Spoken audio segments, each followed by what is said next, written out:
There's a real a need to address what's happening in our organizations, not just nationally, but internationally. How do we help organizations address things like disengagement, burnout, and productivity? So that was kind of the initial seedlings, if you will, of the thought process about how do we kind of put something together that can actually not be a band-aid for a compound fracture, but actually be something that can be sustainable. Welcome back, everyone, to Culture is an Inside Job. We have a special guest with us today, and I am going to turn it over to Karen to make that introduction. Thanks, Wendy. So, Douglas Herbert, we are very excited to welcome you here today, not only as a fellow IPEC graduate, but coach and leadership savant, let's say. And then let's just kind of lean in here. Tell us a little bit about yourself. What does Workday Awareness? Why does culture matter? Like, all the goodies. Yeah. I was just going to jump right into it. That sounds good. Sounds good. Well, first off, thanks everybody for the invite. I'm really excited to be here. I've enjoyed watching your podcast in the past and really align with pretty much everything that you guys talk about. So it's a pleasure to be here today with y'all, right? Scott, y'all. That's right. We're all a little Southern today. Georgia. So real quickly, I'm a CEO, founder of CoreShift. We have a flagship. Thank you. It's Monday. Offering that we have developed over the last few years called Workday Awareness, and it's a transformation ecosystem that helps leaders see and shift how people are truly showing up to work, and it helps them kind of be aware of that. And it's basically helps take things that are unseen and makes them seen, and uses practical tools, helps to build, kind of looking at these unseen dynamics, and with these tools, build more engaged, energized, and effective teams. And so it's not a better mousetrap.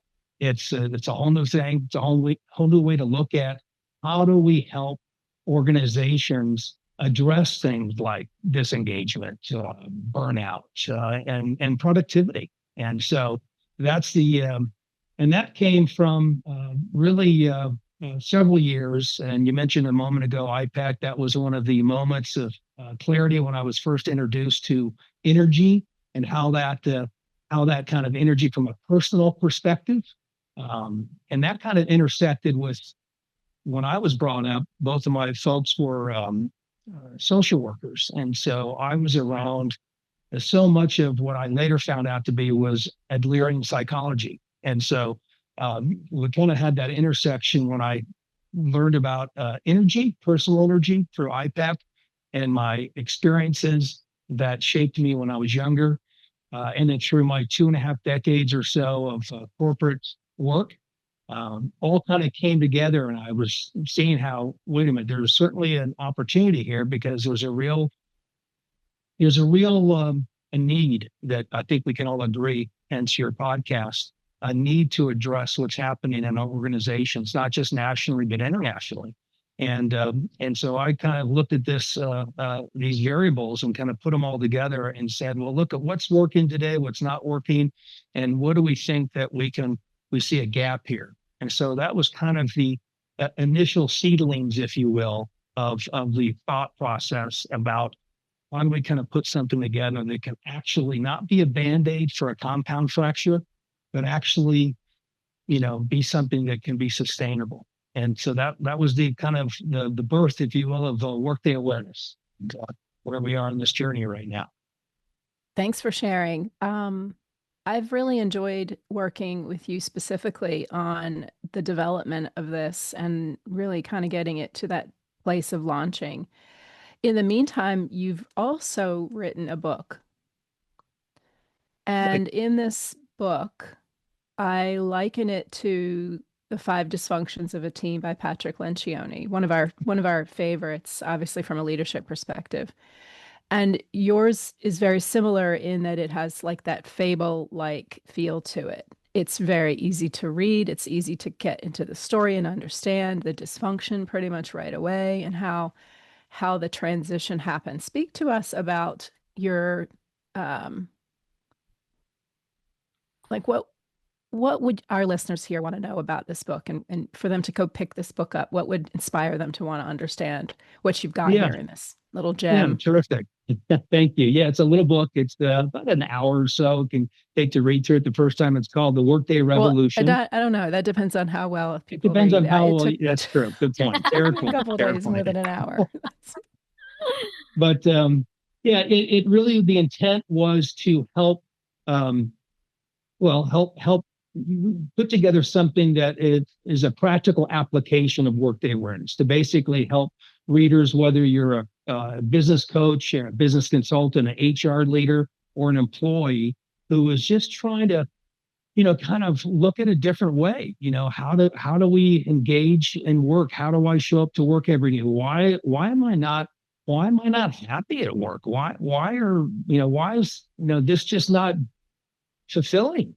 And so the Workday Revolution is really about introducing a story about a typical organization and how they kind of are challenged in the typical organization way with things like toxic leadership or engagement issues or lethargy, apathy, things like that, and introducing a brand new way to look at how do we address these things.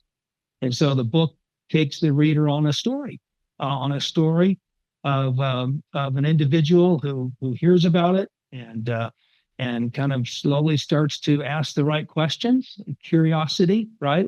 As far as coaches go, and how do you kind of think about this and piques people's interest.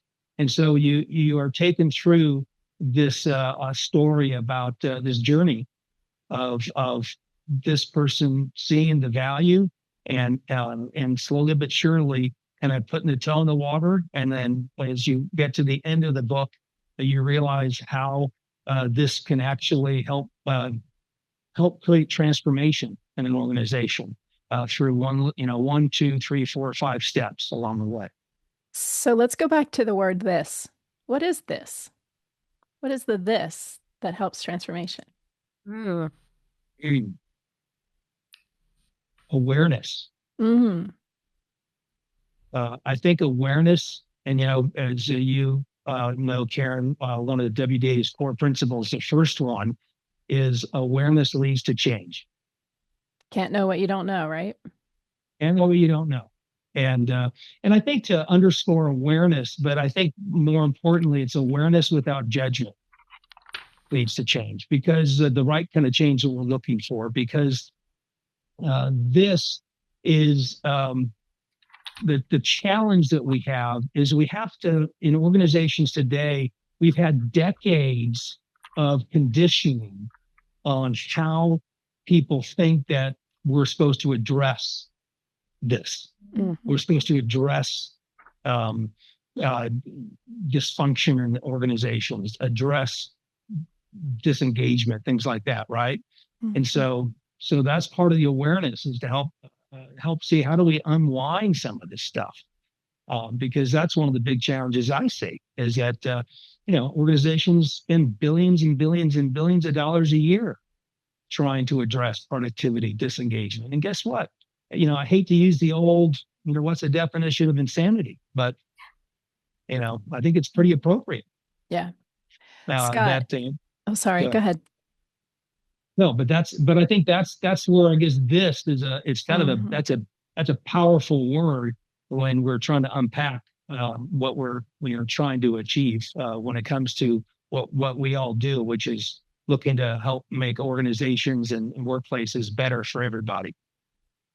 So, Scott, I want to bring you into this because I know that you've been here, you've seen dysfunction in an organization. You've transformed dysfunction in an organization. How does this, what are you seeing now in terms of this, the word awareness? What's the magic in awareness? Wow, that's a big question. You know, I think looking back, and I'm just going to go back in time, you know, I think there's just, everything was just based on results. So it's the output.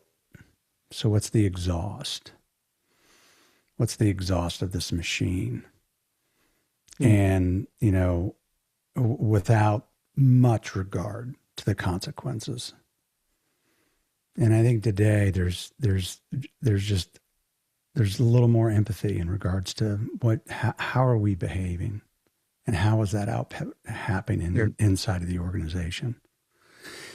And organizations that don't understand that are going to pay a really heavy price, because a new generation isn't going to tolerate that very long, because they don't stay very long. They don't stay there very long, period.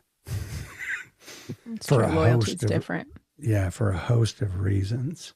Yeah. And, you know, big leaders that are paid for output, that are ignorant of how we got there, and won't pay attention to toxic, destructive heroes, and are ignorant to that, or disengagement, or, you know, the culture of the organization, won't last long either. Inside of great organizations, they'll last in bad ones.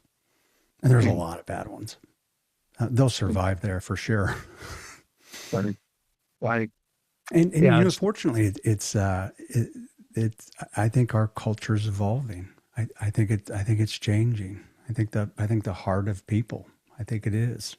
And you know, I'm a Pollyanna. You know, I ride a unicorn every day. So maybe I've just always believed that, but that's what I believe today. So, Wendy, how about you? What about awareness is magic? We can't lead anybody else well until we have a deep level of awareness. And that's in our home, and that's in our organizations. That's, you know, that's everywhere. So the more that we have a deeper sense of how we're showing up in the world, and that we have a choice in that, right? I think that's the thing that all of us have discovered going through IPEC, and even Scott in being in this with us, is that I think we forget how we have a choice in how we're, you know, responding. So being aware and then having a choice. And yes, Douglas, that's what, you know, Karen has also shared some of your work with me, and you know, what you have shared with us. We're just so thankful, you know, for what you're doing. And it goes so right along with what we've been talking about, you know, just sharing. At the beginning, when we started this podcast, we shared with everybody, you know, the 7 levels of energy and so forth. And you just taking that work and diving even deeper into it. And I'm curious, and you've mentioned a couple of things at a high level, but what has been the biggest impact that you've seen so far in this work? Well, I mean, I think you know, it's new, right? It's new. This is still kind of in the early stages, which is very exciting. But the impact are the aha moments that when I have the opportunity to talk to people about it and engage with like-minded professionals about it. And those are what is really encouraging. It's the one of the reality checks of being in a position where you know, people kind of, you know, like you just mentioned, Wendy, people realize, wait a minute, I have a choice. You know, wait a minute, you know, there is I don't have to just kind of slog through this. And that's where I think it's important from a, you know, recognizing that for so long we've allowed the external one of accountability to drive so much of the behavior in organizations, external, meaning like the leadership kind of sitting up there. And what we look at from Workday Awareness is how do we shift that from external accountability to personal responsibility? Because at the end of the day, for sustained change, as we all know, it really comes back to the individual and having those aha moments. We call them the Wadasi effect, where they basically say, oh, wow, okay, I'm showing up this way. I am. Wow, I'm kind of being, okay, well, how do I, if this isn't honoring where I need to be right now, okay, now I all of a sudden have tools to understand how do I shift from that, right? Because, energy and we talked about how, we can get in a minute, but around the idea of labels, and getting stuck and kind of limitations is what I think a lot of the people get challenged with today in organizations, where they kind of feel like, well, it kind of says that that's all I'm really going to be able to do. So, okay. Right. And so it kind of boxes people in. So I think those are some of the things, Wendy, when it comes to, some of these early engagements, which make it very exciting to see, okay, we really do have something different here. Yeah, let's go to those tools, because that's the one thing that I want you to be able to share with our listeners here is Workday Awareness is not only an ecosystem, but there's also an amazing tool. And you talked about the Wadasi effect and the ability for the individual to learn, to have that self-awareness and recognize how they're showing up and options to make some adjustments in that. So what is Wadasi? Tell us what Wadasi is and why would somebody want to have that information and how do they get it? Right. Well, that's great. Wadasi stands for Workday Awareness State Indicator. So it's Wadasi, and it's a Wadasi effect. It's basically we have, as part of the ecosystem, we have entry points into the broader ecosystem, and those are the reports that are both for the individual employee as well as the leadership. And they provide data points. The individual report, it's a Wadasi report, and it's a report that the employee has the option to receive. They don't have to, but it's an option to. It's personal, it's confidential. The information is there for their own, again, growth and insight and awareness, and we position it as such. And so it's a very powerful tool for them to have, and that's kind of the entry point for the individual, and that kind of opens it all up. It's the baseline. It's like, okay, once I understand, and it's eight different state indicators that actually have a combination of three different. Let me back up a second, because I think it would be helpful to understand that Wadasi is the practical application of the broader understanding of how we approach it, which is through the resolute truths of energy dynamics, which is energy is foundational, energy is never static, and energy can be shifted with intention. And so the practical application and expression of that is through the three pillars of Workday Awareness, which is mindset, participation, and physical energy. And so those three pillars, each of them have spectrums attached to that. And for example, as you'll all be familiar with from a mindset perspective, the spectrum is catabolic to anabolic. Participation, engage, disengage, and physical energy is lethargic. And that's, anyway, I just had a brain moment just then. But it's been thousands of times I've said this. Any case, the spectrum runs across each of these, and is the combination of each of those along the spectrum that produces this state indicator. And it's important to recognize it's a state indicator, not a type indicator. And this was part of the evolution of this, is understanding how do we best express this, because what we what we recognize, it's not a label, it's a state. It's basically where that person shows up at that moment. And so it's empowering that person to say, okay, I happen to be at this moment, but if this isn't making sense for me, I can learn, I have these tools to shift away from that. And so that's where the Wadasi effect comes in. It's empowering that individual to do that. And it opens up, like I said, into the broader ecosystem that has the frameworks, has all these other tool sets that with our Workday Awareness practitioners helping implement this in organizations, that's where they support that effort with the individual employee. On that note, is that the other part of it, which is the 1-2 punch, it's the leadership reports, that this information is fed up through anonymized data points to the leadership reports. And there's a variety of those available for the leadership of the organization. And that basically gives a very holistic snapshot across a variety of metrics of how the organization is showing up with leadership. Yeah. And so it's very exciting. We have a WDA matrix, which it's a quadrant that it basically can map that out for people. So it's an opportunity for not just the employees to take an ownership over how they're showing up and tools to do that, but it's also an opportunity for the leadership to have something tangible where they can actually have something translated. Okay, ROIs, all the things that they like to talk about and look at. That information is available for them as well. So that's kind of what, in a nutshell, where these reports feed into the broader Workday Awareness ecosystem. Yeah. I like how it's individual, but then it gets broader from the perspective of probably team and organization. Right.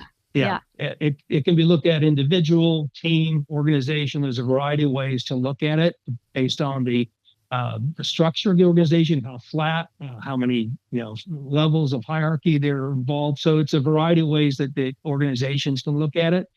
But I think the most important thing is again around the empowerment of the individual, where at the end of the day, the individual has the ability to affect change.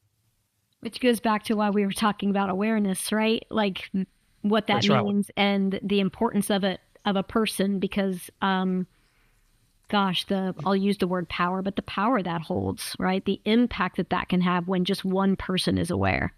Yeah. I love that. I had in my experience, I told someone, and I work with a lot of people in recovery. And I told someone one time, I said, I don't know why I did that. And he said, yeah, you do. And I was like, well, what do you mean? He's like, well, you don't do anything without getting paid back. I'm like, I don't understand. He goes, you don't want to understand. I was like, ouch. So help me understand that. So it's just kind of like unpacking that and understanding that inside of, the energy that I brought into that. So I got paid back for that action, right? And I got paid back for that reaction. And what you're talking about, and this might be a really immature way to bring this up, but I think what's super interesting about this, especially in the manufacturing world, is I see so much intentionality with plant and equipment, so much intentionality in regards to logistics, so much intentionality in regards to managing depreciation and measuring all of that. And what if there's so much intentionality around measuring the workforce and where the workforce is? Your workforce is depreciating. How's your workforce feeling, right? Logistically, where are they, right? So where they're in regards to their energy. So I think it's just a really interesting concept that you're bringing to the table, and for leaders to really kind of understand that in a global way, right? So from an organization, from the top down. And then what makes it even more compelling and more powerful is just not that, but it's more the individual power and the individual maybe permission, right? Where I get to change that. I get to change my energy right now. I don't have to be a jerk the next 30 seconds. I was the last 30 or the last 5 hours. for the last I don't 5 know, years. it's super interesting. Yeah, and Right. Scott, to your point, no matter the circumstances, right? Like I get to show up in a very powerful way, no matter what's happening around me. And I'm not saying that's easy, right? That takes such intentionality for all of us. Right. But I that's the think opportunity. right, and I think that it's not just understanding how you're showing up as an individual, but you all of a sudden now start understanding and getting the awareness of how other people show up, right? Yeah. And how and actually being able to really have a better indication or an idea of okay, that's that person showing up, and that's part of what we call a common conversation framework. It's one of the things as part of the ecosystem, and it's helping people come around a common framework of conversation. Because one thing we know right now, and still to this day, people are hypersensitive on, should I talk about this? Should I not? What if I say this? Oh, what if I say this the wrong way? Or, things like that, right? So we have a really hypersensitive challenge within organizations that unfortunately get people into trouble, and sometimes. And so that's part of that is helping people kind of come around this common conversation. When someone says, like we talk about, well, it's vigorous anabolically engaged. That's VAA, for example. That's one of the state indicators. All of a sudden now, everyone can kind of come around and say, okay, hey, I'm kind of lethargic. I'm feeling a little lethargic today. I'm feeling a little bit, my energy's not quite there. Boy, Bob, when I saw you this morning, you felt kind of like your energy was kind of dragging a little bit. Everything okay? All of a sudden you start introducing this conversation that brings down these walls of defensiveness. So I think that's really powerful because, at the end of the day, as we all know, energy is contagious. Both good energy and challenging energy, right? So disengagement and dysfunction and all the things that come along with that. It's not a personal thing in organizations. It's contagious. Yeah. And so we're trying to flip that script to be able to help people become aware of that. And that's the, part of the Wadasi effect. It's kind of pushing that out. And Scott, it was funny when you mentioned about the output a few minutes ago. It made me think of one of the things I think about when I it's a golf. I think about golf, and it's like today's organizations. It's I find far too often that people. It's like trying to play golf in a hurricane, where you have the majority of people paying attention to the leaderboard and really not thinking about the wind conditions, right? And that's the, and I think that's the challenge that we have right now. Is that, again, back to being aware. So anyway.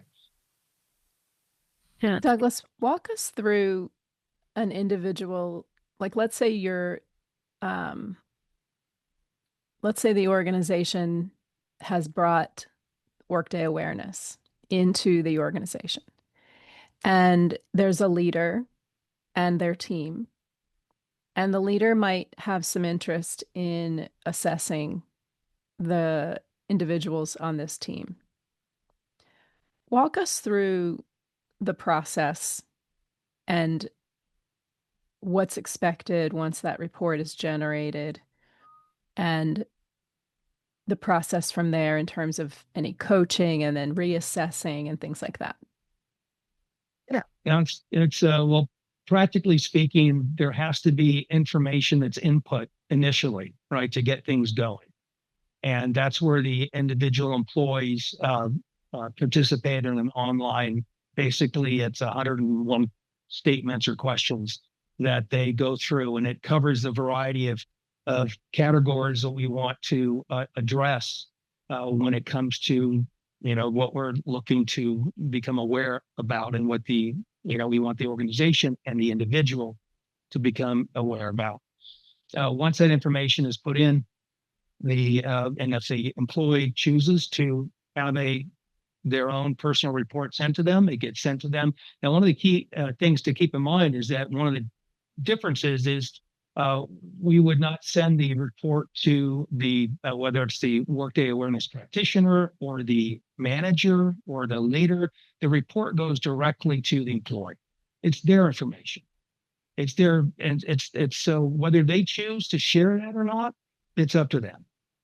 So that's one of the key differences that you'll find right off the bat, is that we ensure that is, because we all know that people participate in any of these activities and organizations insofar as they believe that their information is kept confident and kept confidential and anonymous, right? So employee engagement surveys and such are always challenged because people don't have much trust that it's not going to come back and bite them. So that's the first thing, I think, from just an understanding of how we approach it so seriously. It's 11-digit hexadecimal code that's attached to each of the reports, so the individual's name's not even on it. And then that information is fed up through, and it's aggregated into anonymous data points that gets fed up into the leadership reports. And there's a variety of those that are available. And so once those individuals get those reports, then it is about having that debrief. We have an online debrief that's available for the individual. There is that intention, which is you say, hey, let's get together as a team. Let's sit down, and you can have a facilitator like our Workday Awareness practitioner or an in-house advocate that helps kind of have this conversation. And that's where the common conversation frameworks gets introduced, where it's kind of like, let's sit down and, talk about this stuff, and let's think about it. Not having to show your cards, right? But you can still have a conversation if you choose to. And so that's where the introduction is. And so we believe that it's not about taking a giant, kind of a 10-gallon thing of ice water and pouring it over the head of the organization at once. It's really about introducing it in a way that helps build the momentum and helps, again, if we believe energy is contagious, then that's part of the way we look at it, is that it builds on itself. So that's how that works. And so once we reach a point, Karen, where there's enough data that's been pulled in to ensure anonymity, then that's where it gets put into an actual output for the leadership, whatever leadership report that they choose to have based on the size and scope and the complexity of the organization. And so that's kind of and then everything is built from that. And I generally try not to use the word assessment, because it's not really so much an assessment as it is an awareness. And so that's because, remember, the word assessment connotates for a lot of people, okay, assessment, label, limits, judgment. So we try to steer away from that. But yeah, that's kind of the initial building blocks of it. And then it builds along from there. And then there's a phase 1 and a phase 2, depends on, the ongoing, because really when we think about anything, the one challenge, and again, I'm a believer of assessments. Don't get me wrong. I mentioned my folks were social workers. My mom was a Myers-Briggs practitioner. I took my first one. I think I was in middle school. So I get it. That said, the challenges, not just a mention of labels and stick to you, but it's really, how do you push something that you want to get to permeate through organizations, to really become part of the culture within an organization. And it's not just a one-stop shop. It's something that has to be, taken on as an ownership, as a personal kind of thing individually, and then collectively as a leadership to say, yeah, this makes sense, because we can now recognize. And guess what? It's a really interesting tool from a leadership, because when you have a snapshot, like when we did one of our pilots last year, they had recently had they just recently had acquired another organization. And so when they looked at the WDA matrix, they saw where these showed up on this, and it was a lot of disengagement elements and such. And so we had that conversation, is that, well, that's not so surprising, because you then look at what's happening currently in the organization, and you can kind of see that reflection, which really becomes a powerful tool to leadership to see that. So anyway, that's kind of the steps of that, Karen. And we can go on for a long time to get into the weeds of it, but hopefully that gives you a good indication of how the initial steps happen. Yeah, thanks, Douglas. So if a leader wanted to get in touch with you to learn more, how would they get in touch with you? Herbert at CoreShift.com. They can go to workdayawareness.com. They can, there's free resources through our WDA Global Alliance. That's one of our kind of nonprofit elements, which, because again, ultimately our goal is to help bring awareness, energy awareness into organizations. Scott, you had mentioned it's not just national, it's global. It's everywhere. So there's free resources on that employees can take advantage of. If you're interested in learning more about just, my energy level kind of thing, there was a quiz that can be taken. But yeah, definitely they can reach out to me directly. And we've got our certified practitioners that are available to help move things into organizations. And so we're really excited about that. Go ahead. I was just going to say, what questions do you guys I love have it. still Thank for you, Douglas? Karen. Thanks. We're usually really good about seeing when people are stepping in. Okay, so Douglas, you've mentioned some of the impacts, several of the impacts of this, but when you think of culture, obviously our podcast being Culture is an Inside Job, both whether it's personally, whether it's professionally, etc. What is the one, if there was one, the biggest impact that you hope this work makes in the world when it comes to culture? What might that be? Wow. Well, as you mentioned, the name of your podcast is really kind of the reflection directly of why Workday Awareness was created, was because we believed that the traditional way that organizations addressed productivity, for example, because again, most of these organizations are in the business to make money, is through structure and behavior and, moving people around, things like that. And what we believe is that it's through really the way you impact that is through attitudinal awareness and culture. And so culture really is that key. And what does that mean from, you address those two, because that's where you get the knockoff effect, we believe, if you address them in the way of how people show up. And, because we know that culture is not about putting another vending machine into the workroom, right? Culture is not about putting a workout room in, right? I mean, and that's the challenge that people don't seem to understand it. When I think of culture and the impact, I think of, and what I would like to see is it is back to, and I use the word awareness a lot, but it is back to individuals who at the end of the day understand and have clarity as to why they're showing up to work. I mean, Alfred Adler talks about the vertical relationships versus horizontal relationships, the division of work. As a species, work is part of what we need to do. And so it's so from a culture perspective, how do we impact that? It's having people understand not just why I'm showing up to work, but that it's making an impact, and that there's purpose behind that and what I'm doing. And my role matters just as much as the janitor as the role of the CEO. Yeah, love that. And unfortunately, in organizations today, when we call it vertical logic, where we have those, I'm above him, she's under me, mandates, competitiveness versus collaboration. We have all that mix over here. And so when I think of culture, again, I think of that being at the individual level, but understanding that I'm just as important as everybody else. I have purpose, and I matter. And that's I think when you have that collective, and that's what really impacts the culture of an organization. And and we've seen all the stats before. Happiness matters. It impacts ultimately how well organizations do and thrive. Yeah. Not just hit numbers, but actually thrive. Yeah. So anyway, hopefully that answers your question. It does. Thank you. Scott, anything else to add? Or I think probably the number of, how about somebody that you've met with that like says, like, I love everything I don't have time to do. I don't have time to do this.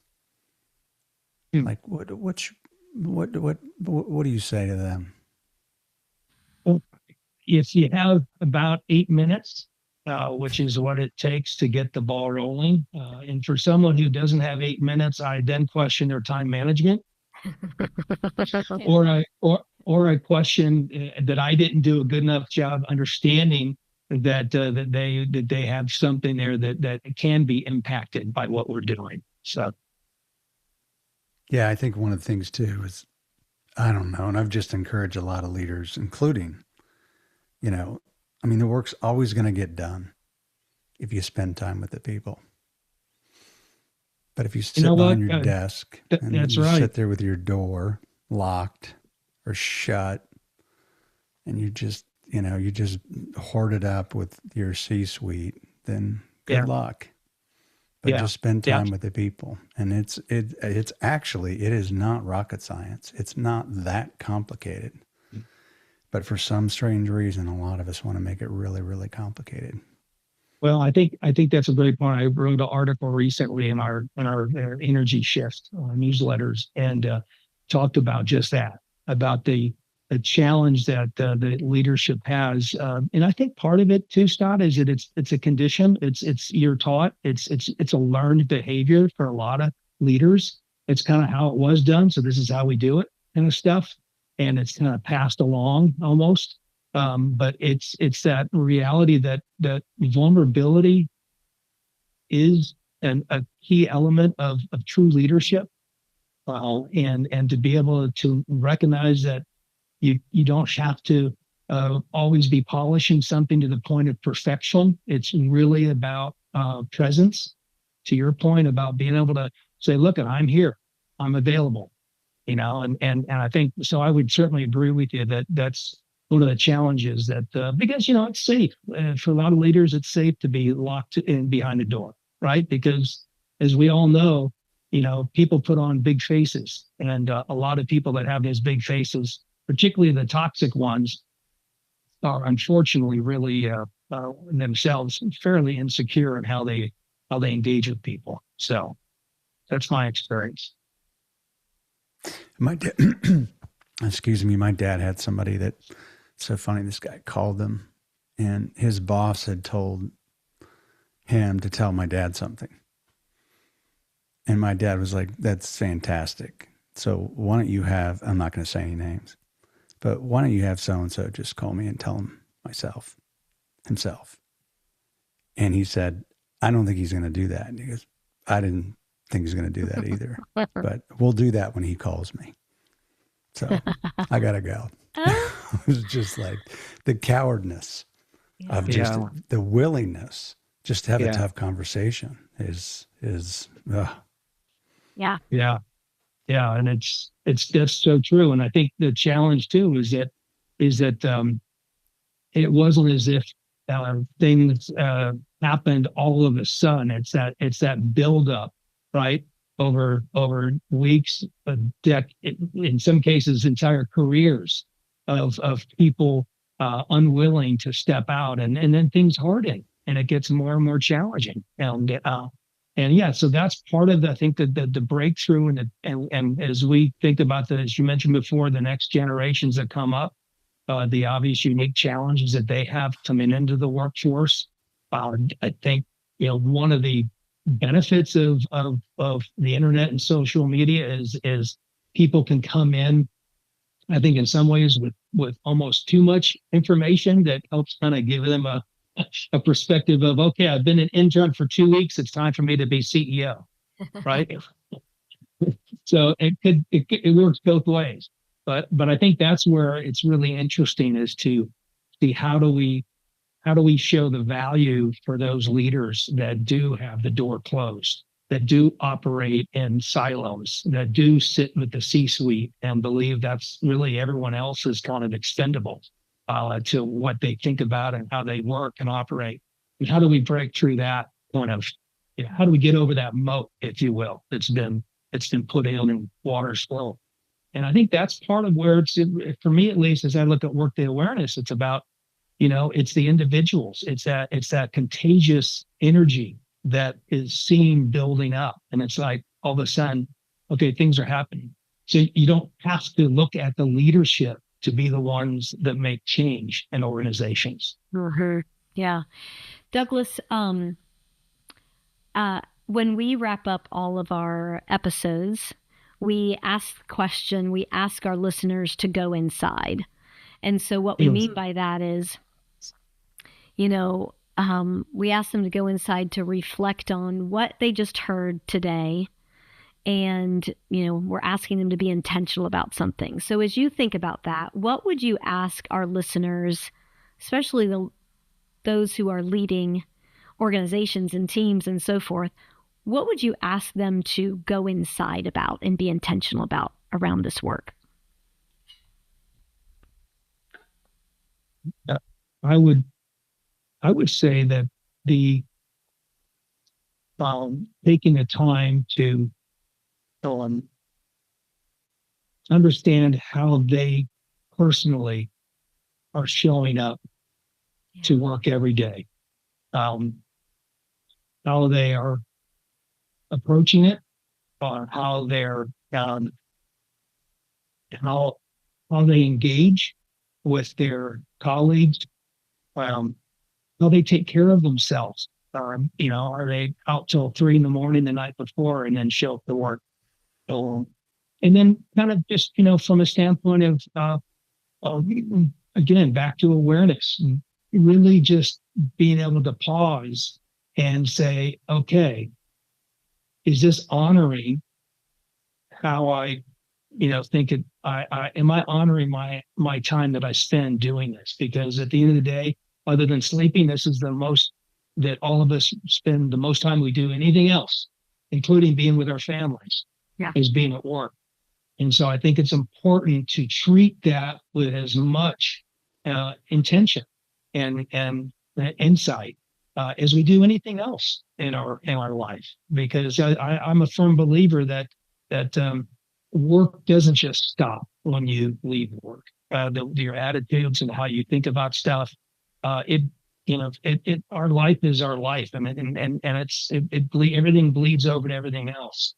And so I think it's important to address something very intentionally. And so I would encourage that. I think, Wendy, when it comes to, taking the next 2 or 3 small steps, because it's a very powerful, awareness is a very powerful thing, and self-reflection. So thank you. Yeah. So check out Douglas, his work, and his information should be in our show notes. And thank you, Douglas, for being here with us today. And we appreciate you. We appreciate the difference that you're making in this world, because it does matter. And with that, we hope that we see all of you next time on Culture is an Inside Job. Have a great day.